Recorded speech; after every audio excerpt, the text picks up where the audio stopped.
We've passed the fifth Mishnah of the chapter. So the neck of the heifer has been broken in the dry, fruitless valley. Remember that the Gemara said, why do we bring this heifer to this dry valley? Because the Holy One said, let something that did not produce fruit come and be broken at a place that does not produce fruit, and atone for someone who wasn't given opportunity to produce fruit. There's something poetic about this ritual. And the Mishnah then just goes on with that symbolism and explains, Ziknei ota ha'ir, the elders of that city. So we've measured, remember, to the nearest city.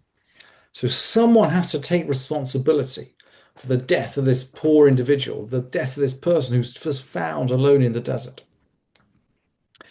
So the elders of the nearest city, Ziknei ota ha'ir, rochatzin et yedehen b'mayim, bimkom arifata, shel agala ve'omrim. So they washed their hands with water in the place where the heifer's neck was broken. Of course, this has reminiscences of the Beit Mikdash, but we'll see in a minute their role is very separate from that of the Kohanim. But let's carry on. And they say, Yadeinu lo shafra or lo shafru. Remember, there's a karei ketiv in the text. We don't know which way round it is. Either our hand or our hands didn't shed this blood. Yadeinu lo shafru et hadam hazeh ve'einenu lo ra'u. And our eyes have not seen. Really interesting. Our hands haven't shed the blood and our eyes have not seen, as if to say we have no responsibility. V'chi al libeinu alat sheziknei bedin shofrei damim hen. But hang on, did we really think that the elders of the court are shedders of blood? How did we think that they had any responsibility at all? How did we think? And the Mishnah is going to give us a hint. Ela shelova al yadeinu uftarnuhu velo ra'inuhu vehinachnuhu. Rather, he didn't come to us. Shelo ba eleinu al ba al yadeinu. He didn't come to our hand, and we dismissed him. Velo ra'inuhu, and we didn't see him and let him go. In other words, we're washing our hands to say, look, we really, really had no contact with this person at all.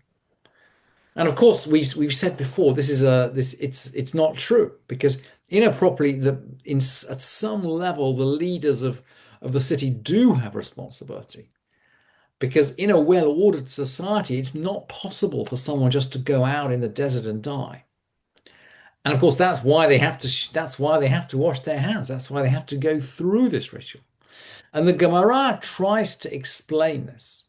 And we can have a quick look. Let's have a look at the Gemara in Sotah. There's a remark, by the way, a very short remark of Rabbi Yoshua ben Levi, which I wanted to quote. Ve'amar Rabbi Yoshua ben Levi, ein egla arufa ba'a ela bishvil sarei ha'ain.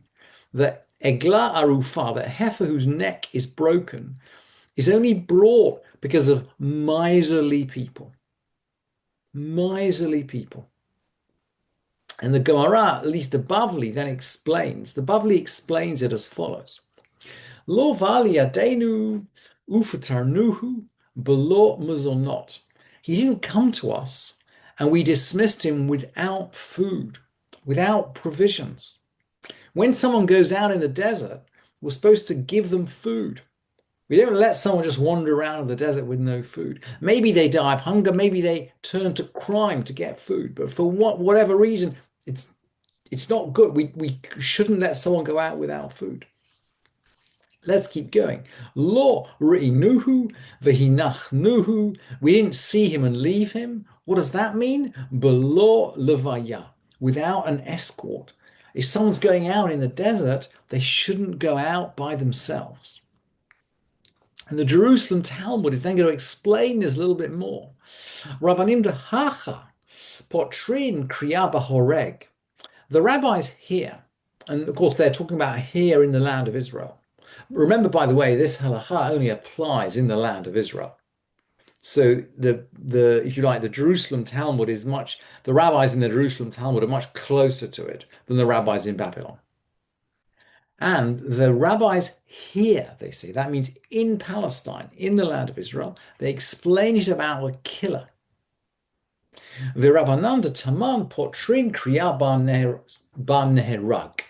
And the rabbis over there explain it about the deceased. So that's a very cryptic comment, but the Yerushalmi will explain it. Rabbanan hacha potrin kriya b'horeg shelo ba'al yadeinu uf taronuhu. So the rabbis here explain it about the killer. He didn't come to us and we sent him away.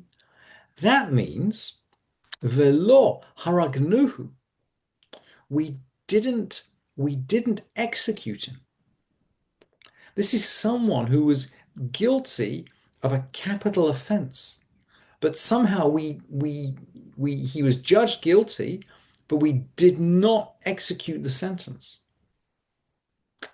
Velo reinuhu v'hinachnuhu, and we didn't see him and leave him.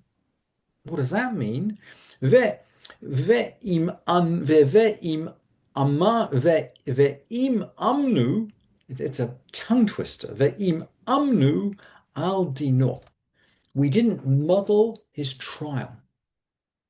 So the rabbis in Palestine are saying this relates to the administration of justice, that there was a killer around, but we weren't guilty of sentencing him but not executing the sentence, or we weren't guilty of failing to execute the sentence. That's what the Mishnah is referring to. The Rabbanan Taman, and the rabbis over there, they explain the verse about the deceased, as we've just said.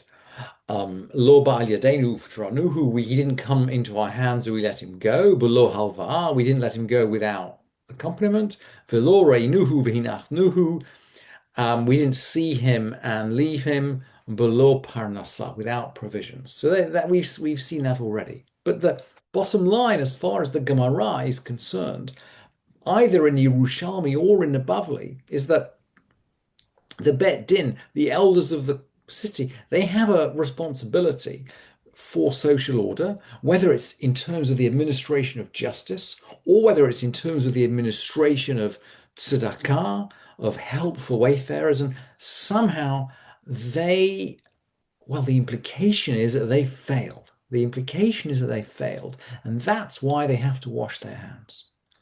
And once they've washed their hands, then the Kohanim can play their part. Because, of course, the Kohanim are the bearers of forgiveness. That's the role of the Kohen in the Beit Midrash. They execute forgiveness for the people of Israel. So then the Mishnah continues, HaKohanim Omrim, the priests say, Kapel Amcha Yisrael Asher Padita Hashem. Forgive, O Lord, your people Israel whom you redeemed. Ve'al titen dam naki b'kerev amcha Yisrael. And don't let innocent blood sit in the middle of your people Israel. This is all in the Pesukim, by the way. But they don't recite the end of the pasuk. Lo hayu tzrichim lomar v'nikaper lahem hadam. That's the end of the verse. The end of the verse says they will be absolved of blood guilt. The end of the verse, remember we learned the verse in Devarim, it says at the end they will be absolved. V'lo hayu tzrichim lomar. They did not have to say that. Eila ruach hakodesh muvasratan. But the Holy Spirit just gives them the message. Ematai shetasu kacha hadam nit kaper lachem. If you go through this ritual, then the blood will be forgiven for you.